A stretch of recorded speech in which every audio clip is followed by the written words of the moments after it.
शरद पवारांनी दबाव टाकून साखर कारखाना होऊ दिला नाही। अजितराव घोरपडे मल्टीस्टेट करून कवठे महाकाळही बंद पाडला। सद्विवेक बुद्धीने विचार करून मतदान करण्याचे आवाहन। चांगला सुरू असलेला कवठे महाकाळचा कारखाना आर पाटलांच्या सांगण्यावरून शरद पवारांनी मल्टीस्टेट केला व बंद पाडला।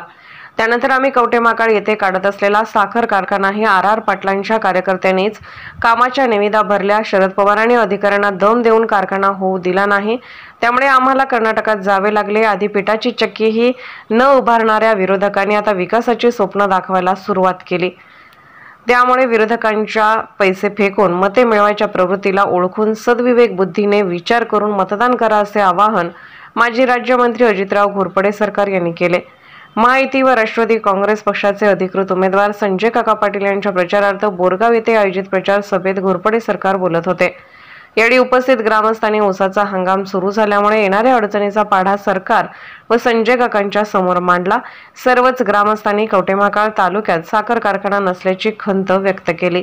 मात्र हा कारखाना मल्टीस्टेट करण्याचा घाट घातला गेला। मी शरद पवारांची भेट घेतली व हा कारखाना मल्टीस्टेट न करण्याची विनंती केली। त्यावर आर पाटील ऐकत नाहीत असे मला त्यांनी सांगितले। यावर कोण आर पाटील, त्यांचा महाकाली कारखान्याशी काय संबंध असा प्रश्न विचारून मी पुन्हा एकदा मल्टीस्टेटमुळे होणाऱ्या तांत्रिक अडचणी पवार साहेबांसमोर मांडल्या। मात्र तरीही हा कारखाना मल्टीस्टेट करून त्यांनी बंद पडला। त्यानंतर मी स्वतः साखर कारखाना करण्यासाठी पुढाकार घेतला।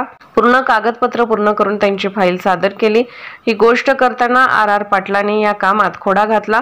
शरद पवारांच्या माध्यमातून संबंधित अधिकाऱ्याला दम देऊन आमच्या कारखान्याला लायसन मिळू दिले नाही। त्यामुळे आम्ही महाराष्ट्राचे नागरिक असून सुद्धा आम्हाला कर्नाटकमध्ये साखर कारखान्यासाठी जावे लागले असेही ते म्हणाले।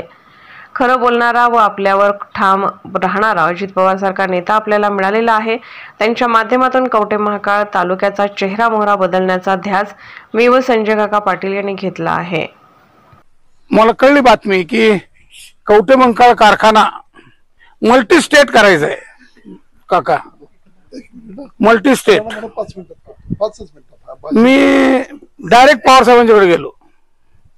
म्हणजे साहेब एक करू नका, आमच्या कारखान्याची वाट लागल आणि पुन्हा उभं करायला कोणी पुढे येणार नाही।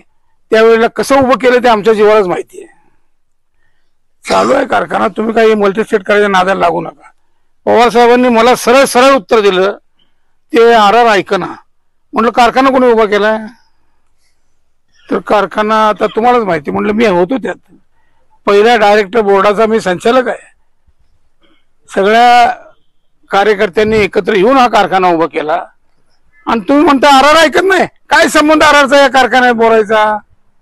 का तुमचा चेला आहे, तुमचा पोपट आहे म्हणून ते तुम्ही त्याच ऐकायला लागलाय? काय अर्थ आहे या गोष्टीला? न ऐकता तो मल्टीस्टेट केला, कारखाना बंद पडला। 5 वर्ष झाली, आता वाट लागली कारखान्याची।